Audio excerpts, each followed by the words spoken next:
तस्मै श्रीगुरवे नमः।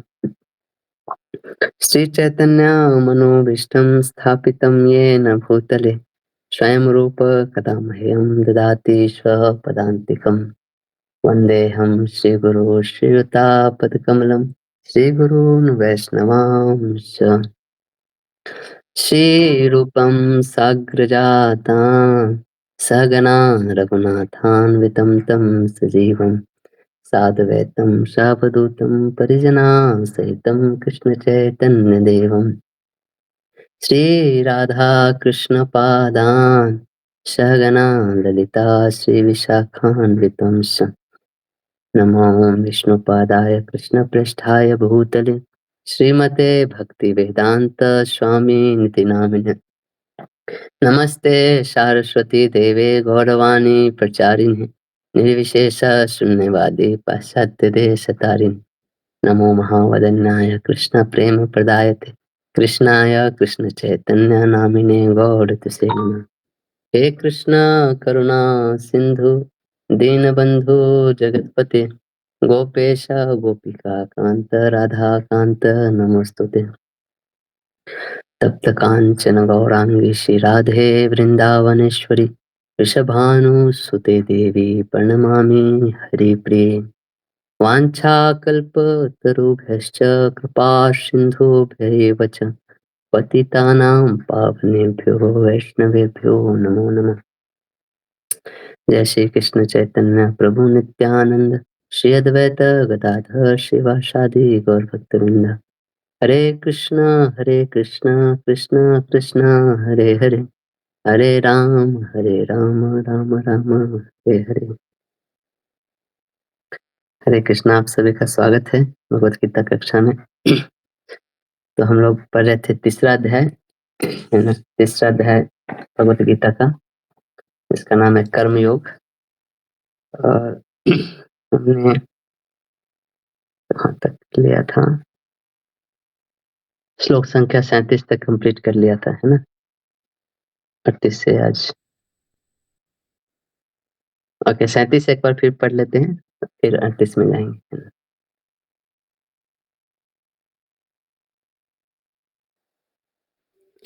Hare Krishna.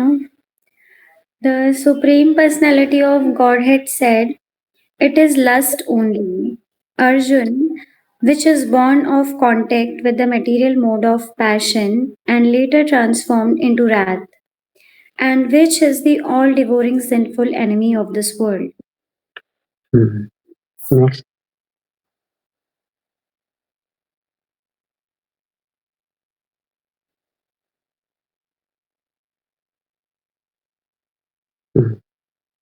चेंज किया, हाँ। As fire is covered by smoke, as a mirror is covered by dust, or as the embryo is covered by the womb, the living entity is similarly covered by different degrees of this lust. हाँ, तो ये 3 degree है। आप purport पढ़ोगे तो समझ में आ जाएगा, ये प्रभुपाद ने समझाया है। एक mirror is covered by dust, दूसरा है embryo is covered by womb and living entity नहीं, fire is covered by smoke, mirror is covered by dust and embryo is covered by womb, है ना। तो डिफरेंट डिग्री ऑफ इच्छाएं होती है ना, जीव के अंदर, है ना। तो हम देखा ना, लस्ट मतलब होता है मतलब तीव्र इच्छाएं, है ना, है ना। मतलब वो जो बीज वाला जो पार्ट होता है ना, जो हम लोग कल देख रहे थे, वो बहुत स्ट्रांग हो जाता है, कहने का मतलब, है ना। जैसे आज के इसमें समझ सकते हैं, जैसे एक बुखार होता है और एक होता है डेंगू, डेंगू वाला बुखार, है ना। तो फिर डेंगू वाला जो बुखार होता है ना, वो पैरासीटामोल से नहीं जाता है, नॉर्मल जो बुखार का जो दवा होता है ना। तो वैसे ये परपोर्ट पढ़ोगे तो इसमें डिटेल आपको मिल जाएगा। आगे पढ़िए। Thus, the wise living entity's pure consciousness becomes covered by his eternal enemy in the form of lust, which is never satisfied and which burns like fire. which is never satisfied and which burns like fire, है ना। ये भगवान बोल रहे हैं, है ना। इस पे कोई डाउट नहीं होना चाहिए, है ना। जैसे कभी-कभी लोग बोलते हैं ना कि हम इतना संभोग करेंगे कि हमको इतना ही अपने इच्छा पूर्ति में करें कि कोई चीज़ का इतना ही ज़्यादा भोग कर लेंगे कि उसको भोग करने की इच्छा चली जाए, तो ऐसा कभी नहीं होता है। ना?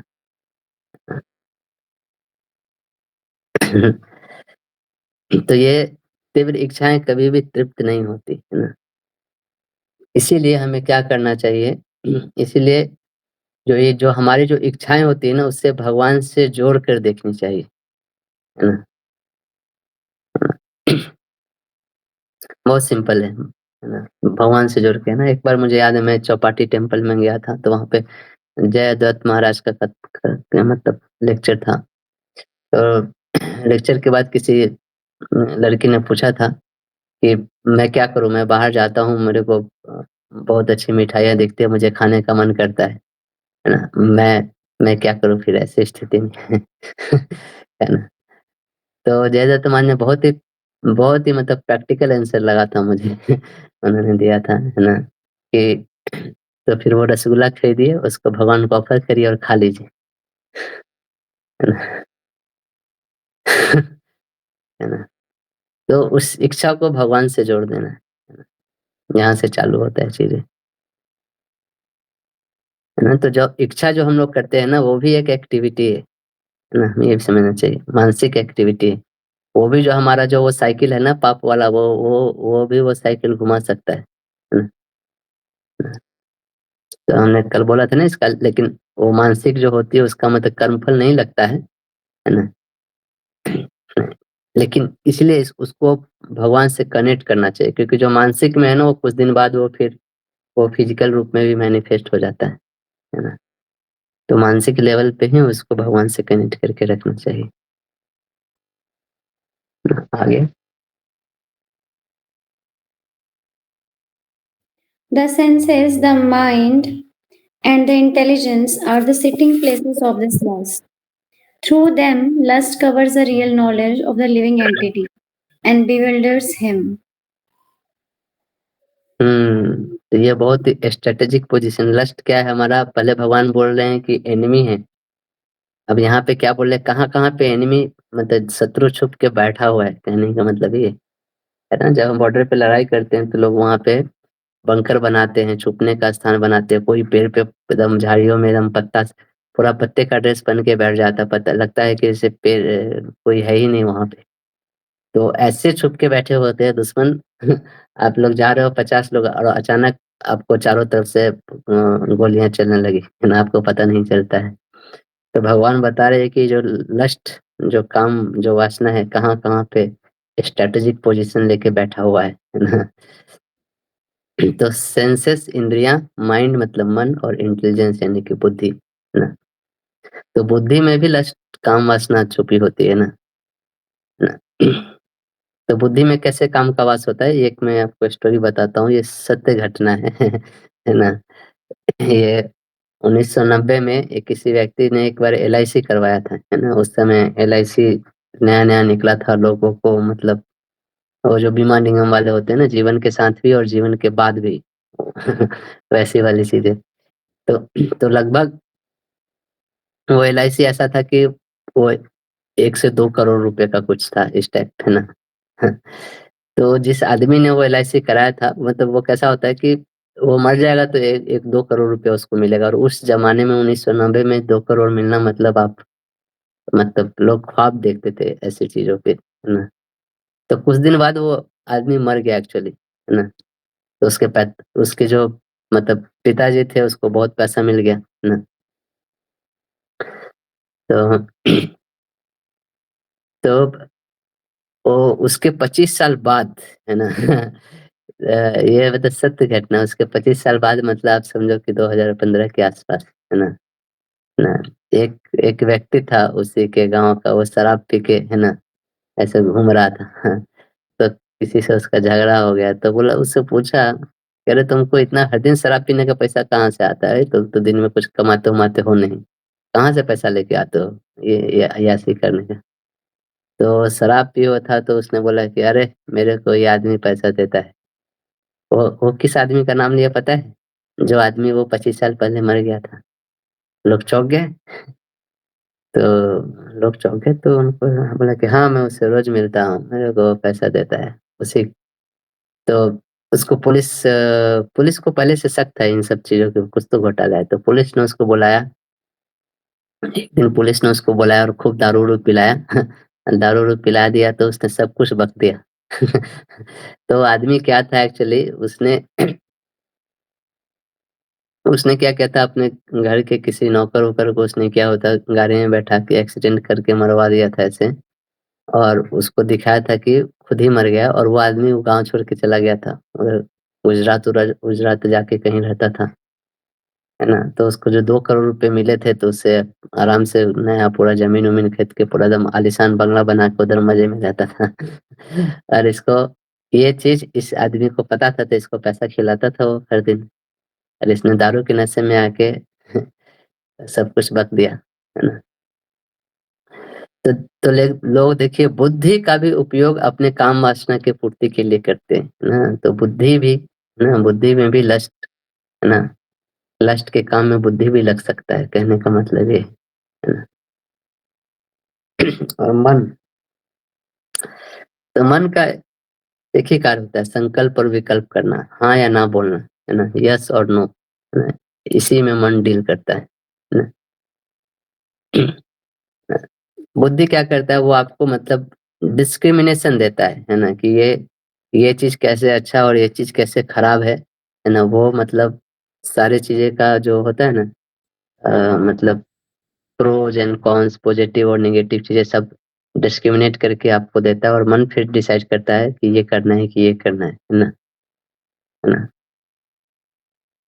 जैसे इसको एक कैसे समझते हैं ना? जैसे मान लीजिए आप लोग अभी कहाँ पे इंदौर में, है ना?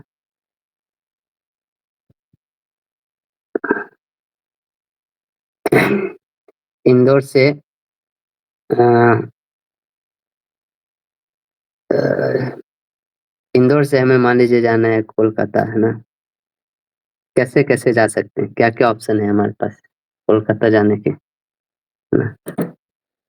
बता सकते हैं आप लोग? इंदौर से कोलकाता जाने हैं तो क्या-क्या ऑप्शन हो सकते हैं?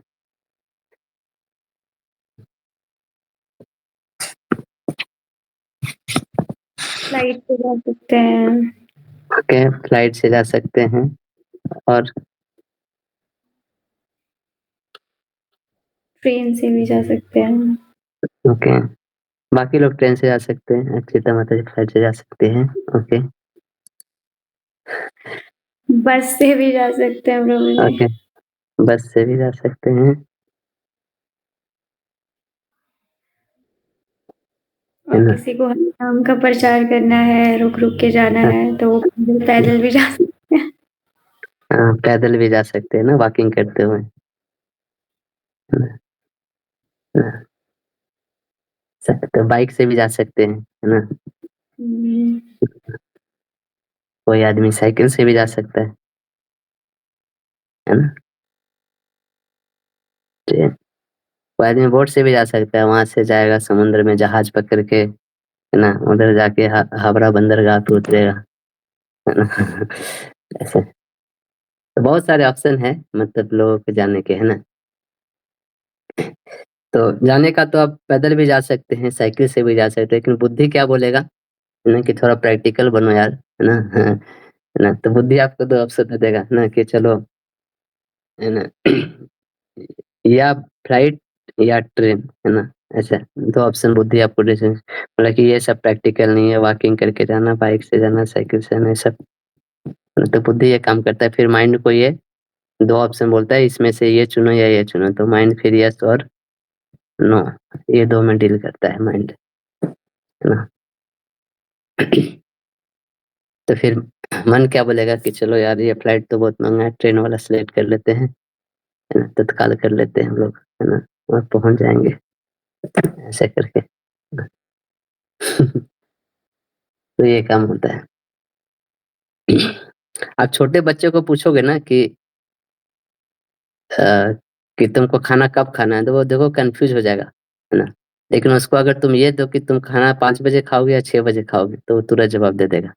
छोटे बच्चों में बुद्धि कम होती है ना उसका, प्रैक्टिकलिटी, वो जल्दी डिस्क्रिमिनेट नहीं कर पाता है चीज़ों को, है ना? तो छोटे बच्चों को इसलिए ज़्यादा ऑप्शन नहीं देते हैं, उसके सामने 5 ऑप्शन रख दो वो डिसीजन ही नहीं ले पाएगा, है ना? तो उसको बहुत ही टू द पॉइंट पूछते हैं, 5 बजे खाओगे कि 6 बजे खाओगे, है ना? और उसको पूछोगे कि तुम आज खाने में क्या खाओगे? तो वो बोल ही नहीं पाए, क्या खाएँ? ये भी खा लेते, ये भी खा लेते। लेकिन उसको पूछोगे खाने में क्या खाना है? रोटी खाना है या चावल खाना है? तो तुरंत बोल देगा, है ना? तो ऐसे होता है। तो ये होगा मन, बुद्धि, है ना? और वैसे ही होता है अहंकार, है ना? है ना? और अहंकार को अहंकार अहंकार में अहंकार का नाम नहीं लिया भगवान ने, यहाँ पे सिर्फ मन, बुद्धि और इंद्रियों का लिया है। लेकिन अपने अहंकार को अगर सही ढंग से यूज़ किया जाए ना, तो वो मतलब इस बुद्धि और मन को अच्छे डायरेक्शन में एंगेज कर सकती है ना? है ना? जैसे एक बार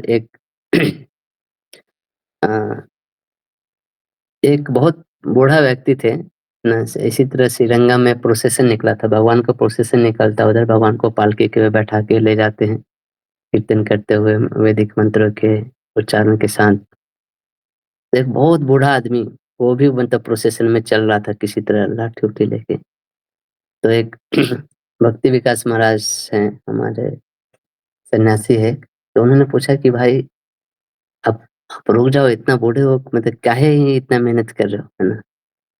तो वो बूढ़ा व्यक्ति बोलते हैं, व्हाट विल रामानुजा थिंक, है ना? तो ये जो बिलॉन्गिंगनेस है ना, ये जो मतलब कि व्हाट विल रामानुजा थिंक, ये जो मतलब अहंकार क्या करता है ना, एक आइडेंटिटी देता है ना? तो तो ये जब किसी का आइडेंटिटी बन जाए, तो ये मतलब आपका मन और बुद्धि और इंद्रिय फिर उस क्षेत्र में पूरा एंगेज हो जाती है ना? तो ये आपको मतलब ऊपर भी उठा सकता है ना? है ना? है ना? कि बहुत तो जैसे इस्कॉन में भी है ना, तो मैं देखा हूँ ऐसे बहुत भक्त लोग कि प्रभुपाद क्या सोचेंगे ऐसा कर रहा हूँ। मैं इतना इतना खराब काम कर रहा हूँ, प्रभुपाद क्या ही सोचेंगे। तो प्रभुपाद को प्रसन्न करने वाला क्षेत्र अगर हमारा क्षेत्र बन जाता है, तो फिर वो बहुत आदमी को ऊपर उठा लेता है। और खासकर शुद्ध भक्तों को प्रसन्न करने के लिए अगर हमारा अहंकार, हमारा आइडेंटिफिकेशन उस चीज़ से हो जाता है, तो बहुत तेज़ी से भक्ति में ग्रोथ होती है। और यही भाव आपको लस्ट से ऊपर उठाता है। बहुत लोग बोलते हैं ना कि प्रभु जी काम वासना हमारे कैसे उठे? इस टाइप के भाव, है ना? कि आपका आपका जो अहंकार है वो किस आपका अहंकार क्या क्षेत्र क्रिएट किया हुआ है आपके लिए, है ना? अहंकार मतलब कोई भी चीज़ इस दुनिया में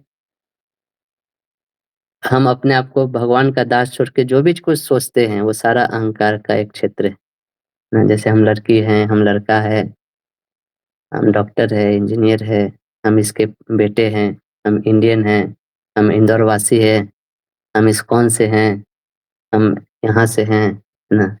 और जितने भी चीज़ें ये सब अहंकार का अलग-अलग फ़ील्ड है ना? हम कोई भी कार्य करते हैं, वो अहंकार के ही फ़ील्ड में करते हैं। अहंकार के द्वारा क्रिएट हुआ फ़ील्ड में ही हमारे मन और बुद्धियाँ एंगेज होती है। उसी तरह एक अहंकार है, हम शरीर हैं, अ, तो उस शरीर को भोग के लिए फिर हम दिन भर चेष्टा करते रहते हैं, है ना? लेकिन यही अहंकार अगर किसी का ऐसा बन जाए कि हाँ, हम प्रभुपाद के प्रभुपाद के लिए जी रहे हैं, है ना? हम कृष्ण के प्रसन्नता के लिए जी रहे हैं, हम कृष्ण के दास हैं, तो यही अहंकार आपको इन सब चीज़ों से ऊपर भी उठा सकता है ना? और वही अहंकार नॉन वैदिक तरीके से एंगेज हो जाता है ना, कोई सोचेगा कि मैं बहुत बड़ा मैं बहुत बड़ा क्रिकेटर हूँ, है ना? या कोई सोच ले इस टाइप की चीज़ें कि ना कि मैं बहुत बड़ा इंजीनियर हूँ, है ना? तो ये भी एक अहंकार है, लेकिन ये नॉन वैदिक अहंकार है, तो धीरे-धीरे ये नीचे ना चेतना धीरे-धीरे नीचे चली जाती है ना? लेकिन यही अहंकार अगर धर्म पे आधारित हो, है ना? जैसे गृहस्थ धर्म होता है, गृहस्थ में एक धर्म होता है जैसे गेस्ट रिसेप्शन करना, है ना? कोई भी गेस्ट आए तो उसको आदर सत्कार करना चाहिए उसको, है ना? गेस्ट आते हैं तो प्रॉब्लम होती है ना हमें, हमें भी उसके साथ अपने बेडरूम शेयर करने पड़ते हैं। उसके लिए कुछ स्पेशल व्यंजन बनाने पड़ते हैं, पैसे खर्चे करने पड़ते हैं ना। तो क्यों बोला गया गृहस्थ को ये धर्म करने के लिए? क्योंकि इससे सेल्फलेसनेस आती है ना। इस सेल्फलेसनेस का प्रैक्टिस होता है इससे उसके लाइफ में, है ना। वो धीरे-धीरे इन निष्काम कर्म योग तक ना वो जाने की कोशिश करता है। ना। तो वो निष्काम कर्म की चेतना पे धीरे-धीरे उठना चालू करता है ना। क्योंकि बाय नेचर, बाय डिफ़ॉल्ट लोग क्या होते हैं, सेल्फिश ही होते हैं, ना। उस सेल्फिश नेचर से उठने के लिए, है ना, हमारे वैदिक बाउंड्री के अंदर, है ना, काम करना चाहिए, है ना। हमें अच्छा नहीं लगेगा कोई हमारे घर पे आएगा, लेकिन हमें करना चाहिए। कोई बोलेगा कि क्या ही मिल गया तुमको उसको खाना खिला के? ऐसे लोग बोलते हैं ना, बहुत लॉजिकल बात करते हैं। अरे वो आया तो तुम उसको इतना क्या करना था? नहीं, वैदिक धर्म किसी चीज़ को डिफाइन करता है ना, उसके पीछे बहुत सटल चीज़ें होता है। वो आपके चेतना के लेवल पे काम करता है ना। तो वैसे है। तो अहंकार, है ना, अगर किसी को ये अहंकार हो कि मैं एक गृहस्थ हूँ, है ना, मेरा ये धर्म है, तो गृहस्थ धर्म का पालन करके वो धीरे-धीरे ऊपर उठता है।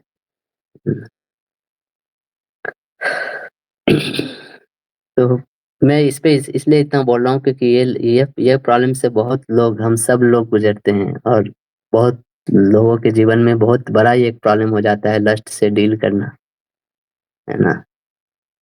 मतलब वो नतमस्तक हो जाते हैं इस चीज़ के सामने। मैं देखा हूँ वो जो लोग जितना ट्राई करता है, बोलता है अब मैं नहीं कर सकता, शायद मैं 2-3 लाइफ बाद ही चला जाऊँगा बैक टू गोल्डन।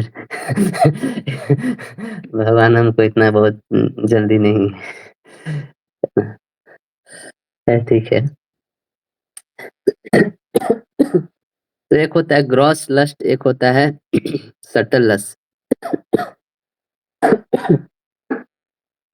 स्थूल ग्रॉस लस्ट मतलब वो जैसे स्त्री पुरुष का आकर्षण हुआ, है ना। ये बहुत, इस पे आदमी विजय प्राप्त कर लेता है, तो लेकिन सटल लस्ट होता है एक सूक्ष्म, है ना, पूजा लाभ प्रतिष्ठा, है ना। है ना? पूजा लाभ प्रतिष्ठा मतलब लोग मेरे को इज्जत करना चाहिए, सलामी ठोकनी चाहिए इधर। अरे वो मंदिर आया, मुझे देखा लेकिन दंडवत प्रणाम किए बिना चला गया। अब मैं सीनियर हूँ, मेरी रिस्पेक्ट करो, है ना। ये सब भी लस्ट है एक्चुअली, है ना। उसको पता नहीं मेरी महिमा क्या है ना।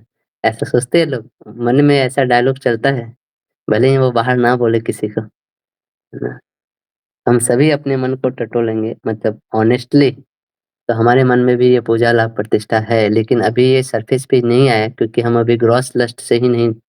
जब ग्रॉस लस्ट से आप डील कर लेते हो ना, तब ये सटल लस्ट से बहुत भयंकर आता है।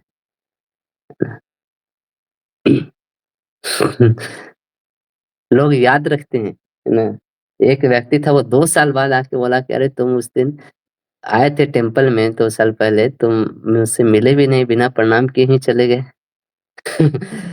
ऐसा होता है। तो भक्ति सिद्धांत सरस्वती ठाकुर बोला करते थे अपने ब्रह्मचारियों को, खैर ना, ये पूजा लाभ प्रतिष्ठा सुकर रविष्ठा, ऐसे करके। सुकरेर मतलब सुअर को बोलते हैं, सुअर के विष्ठा के समान है ना। खैर वो ब्रह्मचारी लोग को बोला करते थे जो बहुत ही एडवांस थे, उनके लिए वो बोला कि हमें ऐसी चीजें किसी को ऊपर चिपका नहीं देनी चाहिए। कोई ऐसा बोल रहा है तो इस टर्म्स में नहीं सोचनी चाहिए, ये अपने लिए सोचनी चाहिए।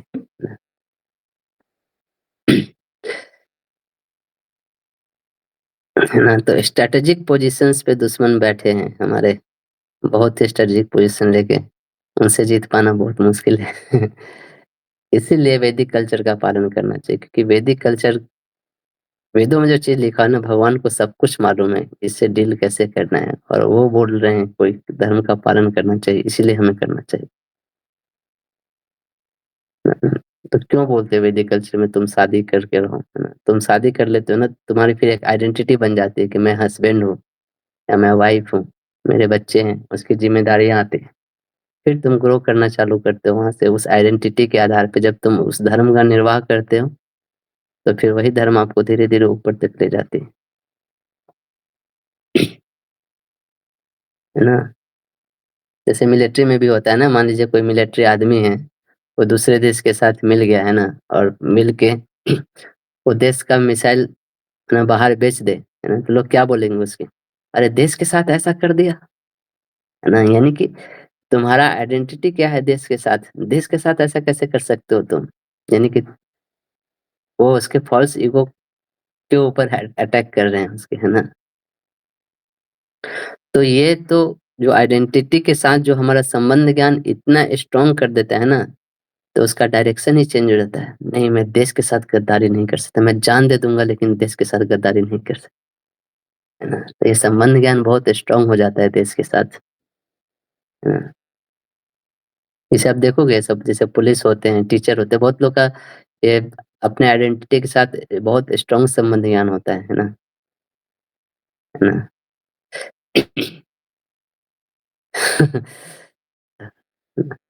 एक टीचर होता है, वो कहीं भी जाता है तो वो बच्चे को अनुशासन करने लगता है। नहीं, एक मुझे याद है टीचर हमारे गाँव में पहले रहते थे, वो किसी गाँव के ही आदमी थे वो किसी के भी घर जाते थे तो यही पूछते थे, "अरे टाइम हो गया तुम लोग पढ़ने अभी तक नहीं बैठा?" नहीं, इतना आइडेंटिफ़िकेशन कर रहे थे अपने टीचर वाले इससे संबंध ज्ञान इतना था कि वो उसी इस चेतना में जीते थे। तो वैदिक कल्चर क्या करता है ना आपके आइडेंटिटी के साथ है ना जो ना आपका संबंध ज्ञान इतना बढ़ा दिया जाए, है ना? कि आप लस्ट के क्षेत्र में आगे बढ़े ही नहीं, है ना?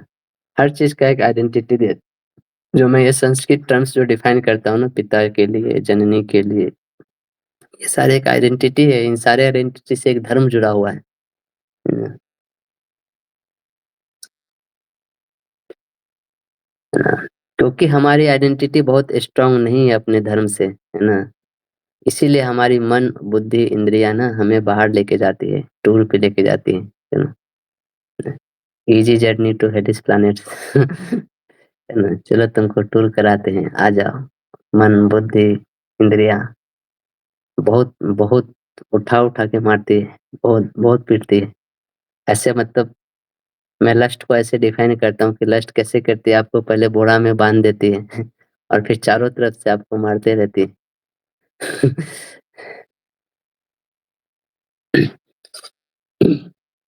तो coming back to our yoga ladder तो योगा लैडर में याद है हम जो लैडर बनाते थे उसमें जैसे ही आदमी पशु जीवन से ऊपर उठता था, कर्म कांड से ऊपर उठता था, उसकी लाइफ में गोल हो जाता था, है ना? योग, योग मतलब गोल। तो गोल जो है ना उसको एक आइडेंटिटी दे दी, है ना? जैसे ही उसको आइडेंटिटी मिला वो इसीलिए वहाँ से योग चालू हो जाता है, कर्म योग, सकम कर्म योग, उसके नीचे का योग नहीं रहता है ना? तो जैसे ही उसको कुछ आइडेंटिटी दे दिया जाता है ना अपने लक्ष्य को प्राप्त करने के लिए, है ना? तो उस लक्ष्य को प्राप्त करने के लिए वो इंद्रिय तृप्ति छोड़ भी सकता है ना? है ना? एक एक बार मैं पुणे में था तो उधर अ, एक ब एक बजाज कंपनी का एक आदमी था, है ना? तो वो आया था उधर टेंपल में, तो उसने मतलब डोनेशन-वोनेशन दिया था, काफ़ी उधर एक गेस्ट हाउस बनवाया था इस्कॉन के सामने। तो उसके हर बात में, हर हर 2 लाइन के बाद है ना, बजाज के बारे में कुछ न कुछ बोलता था वो, ना कि बजाज में ऐसा है, बजाज में वो मतलब कि ये जो आइडेंटिटी है ना बजाज का वो इतना उसके अंदर भरा हुआ था। लेकिन प्रॉब्लम क्या है कि ये जो बजाज वाली जो आइडेंटिटी है ना वो वैदिक नहीं है ना? हाँ, तो यही अगर वैदिक आइडेंटिटी दे दी जाए ना किसी को, तो वो इंद्रियों के वेग को सँभालना उसके लिए आसान हो जाता है ना? जो जितना वो बजाज कंपनी से आइडेंटिफ़ाई कर रहा था, उसने किसी धार्मिक चीज़ों से आइडेंटिफ़ाई करता, तो वो उसको शुद्धिकरण करता। ना। जैसे वो बूढ़ा व्यक्ति था, वो चल नहीं पा रहा था लेकिन व्हाट विल रामानुजा थिंक है ना? वो आइडेंटिटी उसको प्यूरिफ़ाई कर रहा है। वो सोच रहा है कि ऋण है, हमारा रामानुजाचार्य के प्रति ऋण है, ऋषि ऋण है। मैं इस ऋण से कैसे मुक्त हो सकता हूँ? इस भावना में वो जी रहा है कि रामानुजाचार्य ने इतना दिया है हमारे लिए, हम क्या इतना नहीं कर सकते? तो आइडेंटिटी के आधार पे लोग अपना जीवन जीते हैं ना। आप देखोगे इधर खासकर बिहार, झारखंड ये सब एरिया से बहुत लोग जाते हैं बाहर कमाने के लिए, मुंबई, दिल्ली, कलकत्ता। तो मुंबई में वो व्यक्ति काम करता है ना, मतलब देखोगे बड़े-बड़े बिल्डिंग पे चढ़ के क्या कर रहा है, तो उधर प्लास्टर कर रहा है, तो पेंट कर रहा है, ऐसे-ऐसे। और अच्छा खासा पैसा कमाते थे, एक भी पैसा खर्चा नहीं करते, वो पेड़ के नीचे या कहीं ऐसे ही रह लेते, कुछ भी खा लेते और मतलब एक ही रूम में एक छोटा-सा रूम होता है, उसी में 5 लोग सो जाते हैं, है ना? एक एक ही बेड पे 2-2 3-3 लोग ऐसे करके सो जाते हैं, किसी तरह रह लेते हैं।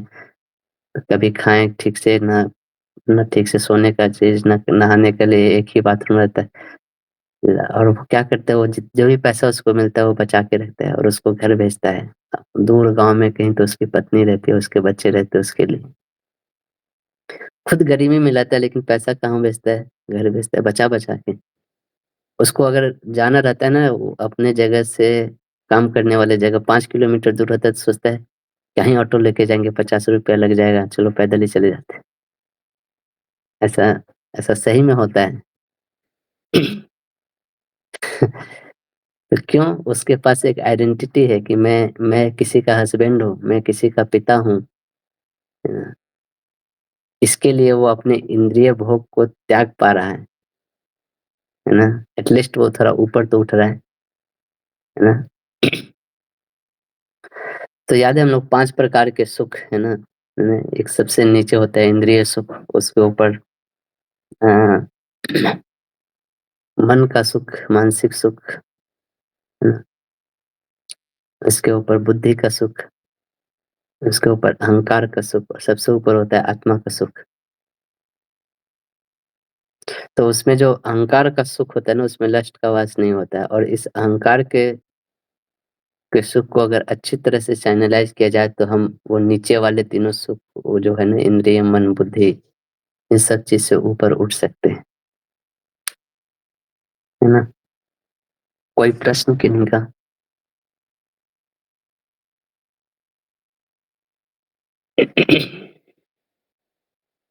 ओके, नहीं है तो आगे बढ़ सकते हैं। श्लोक संख्या 41।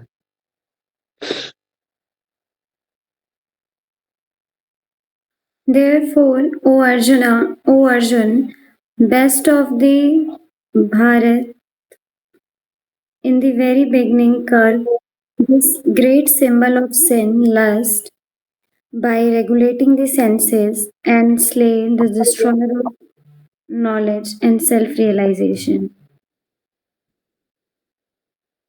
Hmm. Origin of it in the very beginning, curb this great symbol of sin by regulating the senses and slay this destroyer of knowledge and self-realization.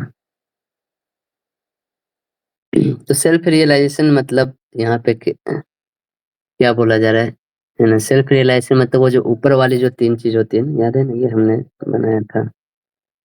Animal life, है ना? कर्म कांड, सकाम कर्म योग, निष्काम कर्म योग। एक मिनट।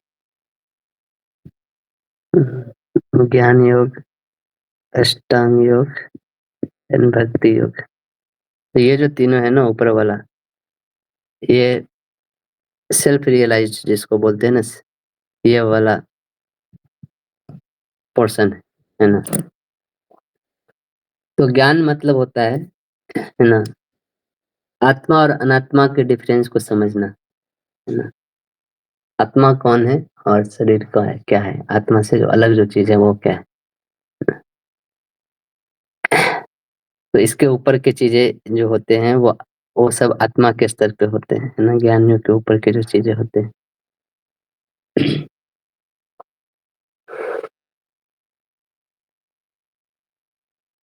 और कोई ज्ञान योग में कहाँ पे पहुँच सकता है? वो निष्काम कर्म योग से ही पहुँच सकता है, जब तक यहाँ पे नहीं आएगा, उसके ऊपर नहीं जा सकता है वो। हुँ।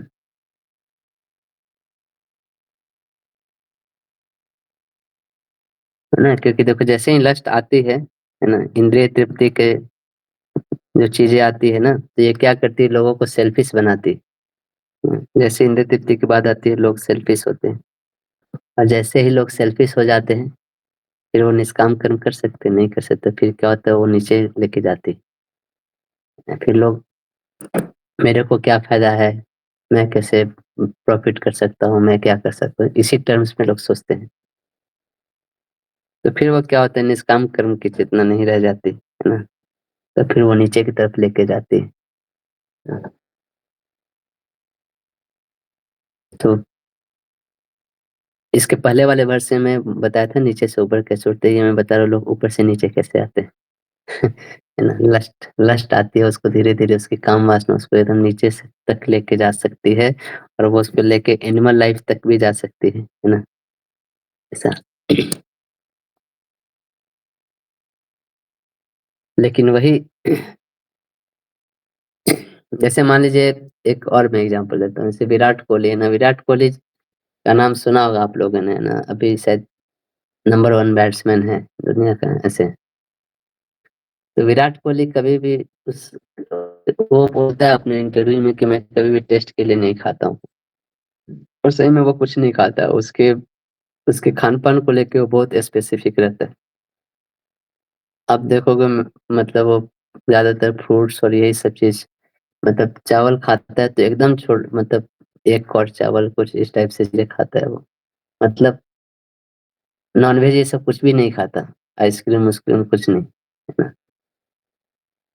क्योंकि अच्छा क्रिकेटर बनने के लिए अच्छा क्रिकेटर बनने के लिए एक इंद्रिय सुख से ऊपर वो उठ रहा है ना? उसको जीवन में एक लक्ष्य है, गोल है, गोल मिला हो क्या कि मेरे को दुनिया का नंबर 1 बैट्समैन बनना है। तो इस उसको थोड़ी है कि ऐसा थोड़ी है कि उसको आइसक्रीम अच्छा नहीं लगता होगा या उसको ये सब चीज़ लेकिन वो इन सब चीज़ों को छोड़ पा रहा है। क्यों? उसका जो गोल है ना वो देश का सबसे बड़ा खिलाड़ी बनना है और उसके लिए वो अपने इंद्रिय तृप्ति से डिटैचमेंट दिखा पाता है कि नहीं?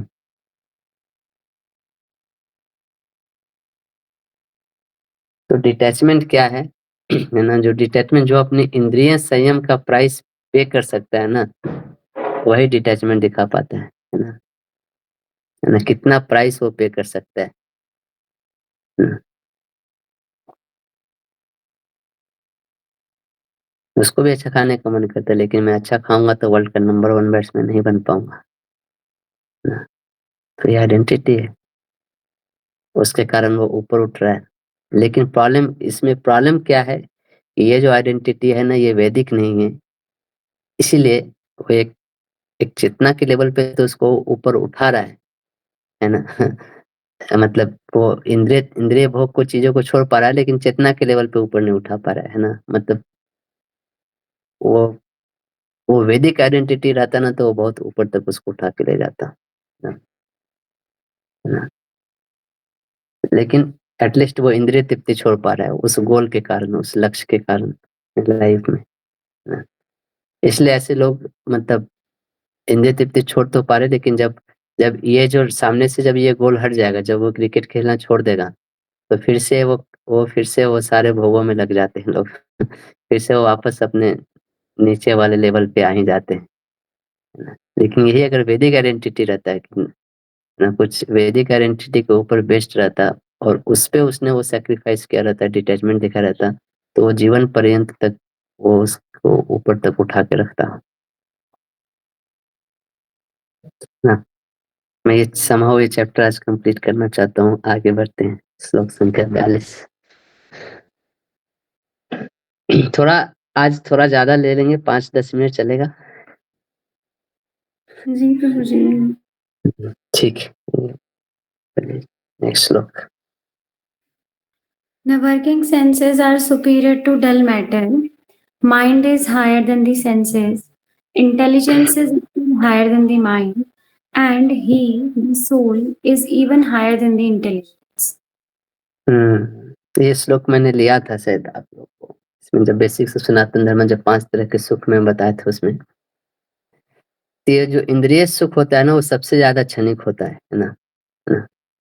जैसे मिठाई खाने का सुख कितना क्षणिक होता है, 3-4 सेकंड तक, जब तक जीवा पे लगी रहती है। चाउमीन खाने का सुख 10 मिनट तक, है ना? उससे एक स्टेप आगे का सुख होता है, उससे एक स्टेप ऊपर का जो सुख होता है वो होता है मन का सुख, प्लेजर ऑफ माइंड जिसको बोलते हैं। मन का सुख दुख थोड़ा लंबे समय तक चलता है। ब्रेकअप हुआ तो सैड सॉन्ग बहुत इमोशन के साथ लोग सुनते हैं, पंकज उदास बने रहते हैं। मन का सुख लोग पाने जाते हैं, है ना? लोग अब देखो लोग ऐसे इकट्ठा होते हैं इन सब चीजों में, कवि सम्मेलन होता है, देखोगे लोग जाते हैं उधर कविता सुनाते हैं, और लोग कविता सुनने के लिए आते हैं, इतना भीड़ इकट्ठी होती है, लोग फ्लाइट पकड़ पकड़ के जाते हैं कवि सम्मेलन में, है ना? तो ये जो भीड़ में जो ऑडियंस सब सुनने जाते हैं वो कौन सा सुख खोजने गई है वहां पे? मानसिक सुख, है ना? वो सुन के आते हैं कविता, और मतलब एक वीक तक उसको मेंटली वो सेम कविता माइंड में वो प्ले करते रहते हैं, है ना? क्या बोला क्या बोला, है ना? आपको एक ये दिखाता हूँ आप लोग को।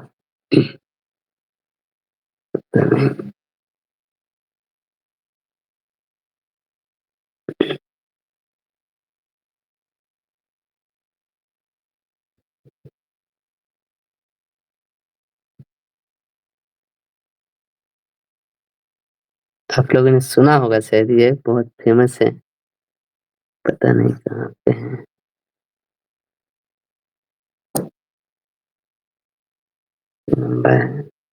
शॉर्ट वाला नहीं है।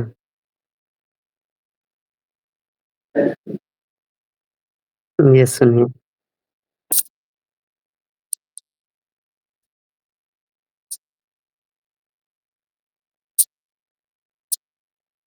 आवाज नहीं आ रही है प्रभु जी। ओ नहीं आ रही है, ओके ठीक है, छोड़िए जो भी है, ऐसा कुछ बहुत स्पिरिचुअल चीज नहीं है। आपने ये सुना होगा ना आप लोग, इसका एक फेमस ये है ना, कोई दीवाना कहता है कोई, ऐसा सुना है आप लोगों ने? हाँ प्रभु जी, सुना है मैंने तो। है ना? तो आप समझ ही गए होंगे आगे के सब लाइन, है ना? हाँ। तो यहाँ पे ऑडियंस कौन सा सुख का अनुभव कर रहा है? वो मानसिक सुख का, है ना? है ना? उसके ऊपर होता है बुद्धि का सुख, है ना? बुद्धि का सुख मतलब लोग मतलब लगे रहते हैं अपने बुद्धि के प्रदर्शन करने के लिए, है ना? जैसे जो चेस खेलने का सुख, साइंटिस्ट लोग का सुख, बड़े बड़े रिसर्चर्स लोग का सुख, लोग अपना दिमाग बुद्धि बहुत, मैं कैसे किसी दूसरे को दिमाग का इस्तेमाल करके उसको नीचा दिखा सकता हूँ। ये एक अलग सुख होता है ना? है ना? और उसके ऊपर होता है अहंकार का सुख, है ना? अहंकार का सुख बहुत बहुत लंबे समय तक चलता है ना? मैं मैं मैं भारतीय हूँ, ये एक अहंकार है, इसका सुख बहुत लंबे समय तक चलता है। अब देखोगे ना लोग इंडिया ऑस्ट्रेलिया का मैच देखते हैं और फिर बहुत, तो देख क्या मैच हुआ ऐसे करके बोलते हैं ना, मजा आ गया मैच देख के। तो मजा इसलिए आ गया क्योंकि इंडिया जीता, है ना? वो क्रिकेट को अप्रिशिएट नहीं कर रहे ना, वो अपने अहंकार को बूस्टअप कर रहे हैं, वो इंडिया जीता इसीलिए। अगर वो क्रिकेट को अप्रिशिएट करते तो वो ऑस्ट्रेलिया वर्सेस इंग्लैंड मैच होता ना, उसको देखने के लिए भी लालायित रहते। ऑस्ट्रेलिया और इंग्लैंड का मैच होगा तो कोई इंडियन इंटरेस्ट लेता है क्या देखने के लिए? आज ऑस्ट्रेलिया और इंग्लैंड का मैच, जबकि ये दोनों टीमें तो इंडिया से बहुत बार अच्छी खेलती है ना? क्यों इंडिया के मैच? क्योंकि उसमें अहंकार का सुख मिलता है ना, ऑस्ट्रेलिया और इंग्लैंड के मैच में अहंकार का सुख नहीं मिलता है ना? तो वो जो अहंकार का सुख मिल रहा है ना, वो ठीक से वैदिक रूप से चैनलाइज नहीं हुआ है ना?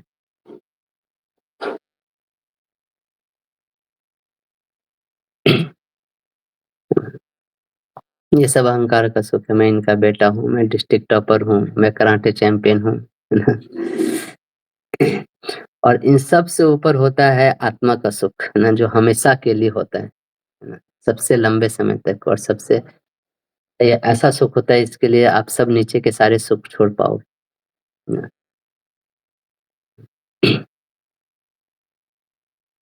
इन्हीं का कोई प्रश्न?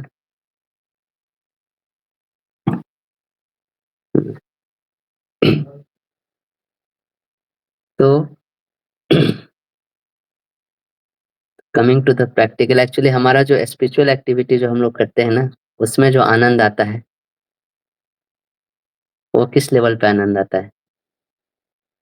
ये आप लोग में से कोई जवाब देना चाहते हैं इसका? कैसे समझें कि हम जो स्पिरिचुअल एक्टिविटी कर रहे हैं, वो आत्मा का सुख पे आ रहा है या ये सुख के किस कैटेगरी में आ रहा है? हर लोग का अलग-अलग हो सकता है। प्रभु जी, आत्मा का सुख हो सकता है क्या? आत्मा का सुख भी हो सकता है। क्योंकि हम हर तरह से सेटिस्फाइड हैं, तो सोचते हैं कि मतलब कुछ जरूरत नहीं है ना कुछ उसके लिए, तो फिर हो सकता है। देखिए एक चीज इसको, मतलब मैं ये कुछ एग्जाम नहीं ले रहा हूँ, इसमें सही या गलत आंसर कुछ भी नहीं है। अपने अपने आप से पूछना चाहिए, जो आनंद का जो ड्यूरेशन है ना, वो कितने कितने दिन तक रहता है, वो देखिए। जो इंद्रिय इंद्रिय सुख का जो ड्यूरेशन होता है ना, बहुत क्षणिक होता है। और जो जो फॉल्स ईगो वाला जो रहता है, उसका सुख सबसे लंबा जीवन पर्यंत भी जाता है, अंत तक। और बाकी जो बीच के है ना, इंद्रिय के बाद जो मानसिक सुख है ना, मानसिक सुख हो सकता है 1 महीने तक जाए, है ना,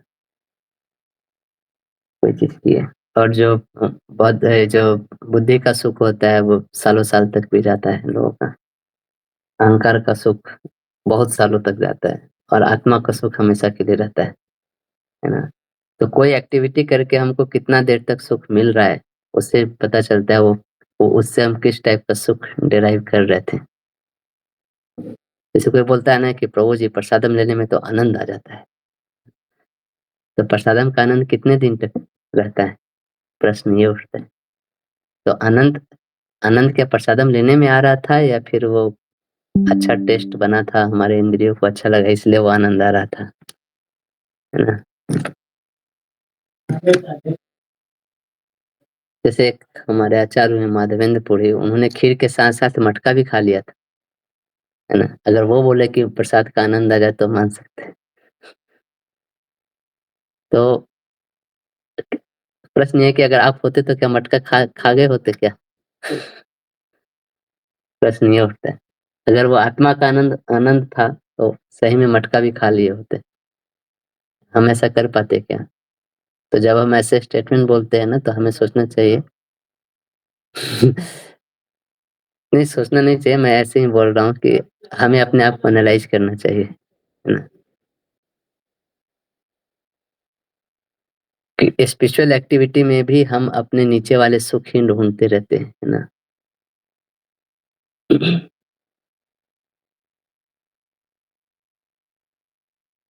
गौर किशोर दास बाबा जी महाराज, आप देखे होंगे, उनका फोटो रहता है अल्टर में। वो कभी कभी धूल भी खा जाते थे, मायापुर धाम में रहते थे, धूल उठा के खा जाते थे, बोलते थे ये ये, ये धाम का रज है, ऐसे करके, ये महाप्रसाद है। एक आदमी ने एक आदमी ने उनको दंडवत प्रणाम किया, और दंडवत प्रणाम करने के बाद वो उठ के अपने कपड़े उपड़े झाड़ने लगा, तो उनको अच्छा नहीं लगा ये देख के, है ना। बोला कि ये धूल तो रही, ये धाम का रज है। ऐसे करके। ये मैं मतलब मैं ये सब एग्जांपल दे रहा हूँ कि मैं लेवल बता रहा हूँ, आत्मा के सुख का लेवल क्या होता है। एक बार उनको किसी आदमी ने, है ना, उस जमाने में पैसा दिया था कुछ, है ना, तो उन्होंने उस पैसे को बोला कि इस सारे पैसों का रसगुल्ला खरीद के ना सब बंदरों कुत्तों कुत्तों को रसगुल्ला खिला दो, ऐसे करके, है ना। धाम धाम के कुत्ते हैं, ऐसे करके इनको सबको रसगुल्ला। उस जमाने में 250 रुपया बहुत था। 250 रुपया मतलब आज के ज़माने के 25 करोड़ से कम, मतलब 25 लाख से कम नहीं होगा एटलीस्ट। मतलब 250 रुपए में लोग अच्छा खासा घर बनवा लेते थे अपना, ऐसा मैं बोल रहा हूँ। उन्होंने रसूला के बोले ये धामवासी है, इनकी सेवा करनी चाहिए। तो वो उनको रसगुल्ला खाने में आनंद नहीं आ रहा है उनका आनंद आत्मा के स्तर पे है ना। तो हम जब बातें करते हैं ना कि हमें हमें खुद अपने आप से हम किस सुख के लिए धाम में जाते हैं, है ना। हमारा बर्थडे इसलिए जाते हैं है ना, या हम अपने तीव्र जो लस्ट है ना, जो सटल जो लस्ट है उसका आनंद लेने के लिए जाते हैं।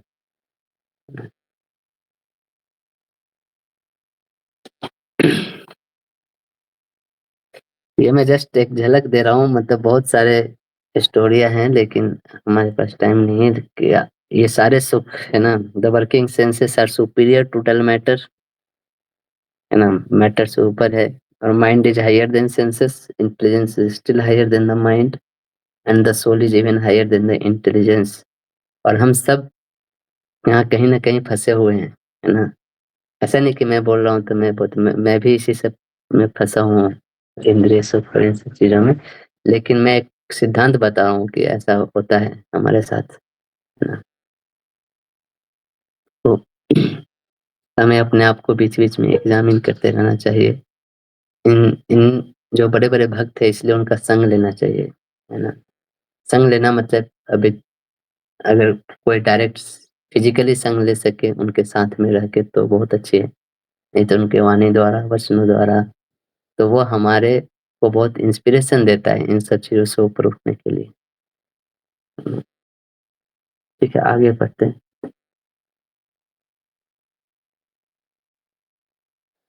Thus, knowing oneself to be transcendental to the material senses, mind, and intelligence, O mighty Arjun, one should steady the mind by deliberate spiritual intelligence, Krishna consciousness, and thus by spiritual strength conquer this insatiable enemy known as lust. यहाँ पे भगवान solution ही बता रहे हैं।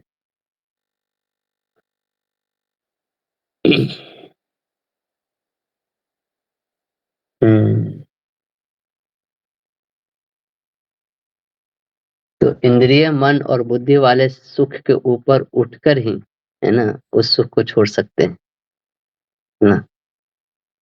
जैसे कोई बासी रोटी खाता है ना, उसको बोले कि चलो तुमको घी का लड्डू खिला दे तभी वो बासी रोटी छोड़ पाएगा। कहने का मतलब ये, है ना?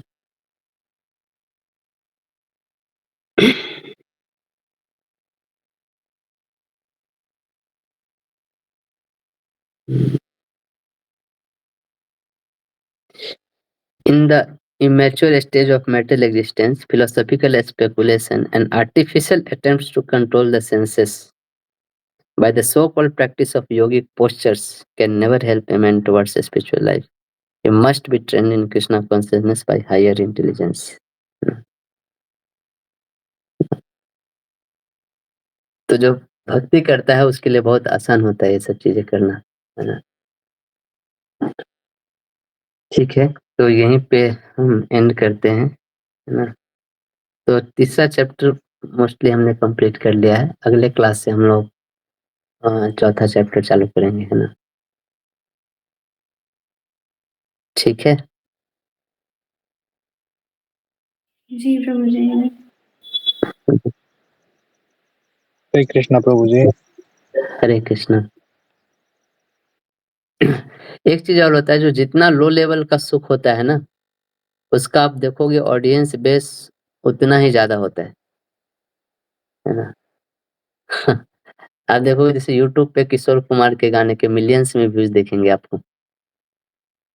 है ना, इंद्रिय सुख, है ना, सबसे लो लेवल का सुख है।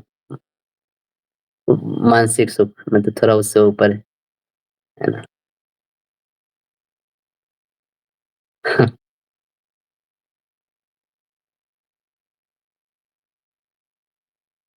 है ना। और आप देखोगे ऐसे भी लोग थे जो शिवाजी के पर्सनल असिस्टेंट होते थे, जो शिवाजी को बचाने के लिए खुद मर जाते थे, है ना। और ये स्वामी भक्ति बहुत कम लोगों में होती है ना। लेकिन इसके आपको ऑडियंस बेस नहीं मिलेंगे। बहुत इक्का दुक्का लोग ऐसे ऐसे इस टाइप के मिलेंगे आपको। इसलिए आत्मा का सुख भी बहुत कम लोगों में होती है ना। आपको आत्मा वाला सुख मिलेगा तभी आप नीचे वाले सुख छोड़ पाओगे, है ना। ठीक है, यही पेन करते हैं हम लोग। कल कौन सा दिन है? कल, ओके हाँ, कल हम लोग 4th चैप्टर चालू करेंगे। ठीक है, श्रील प्रभुपाद की जय। थैंक यू सो मच प्रभु जी। हरे कृष्णा, दंडवत प्रणाम। हरे कृष्णा, दंडवत प्रणाम।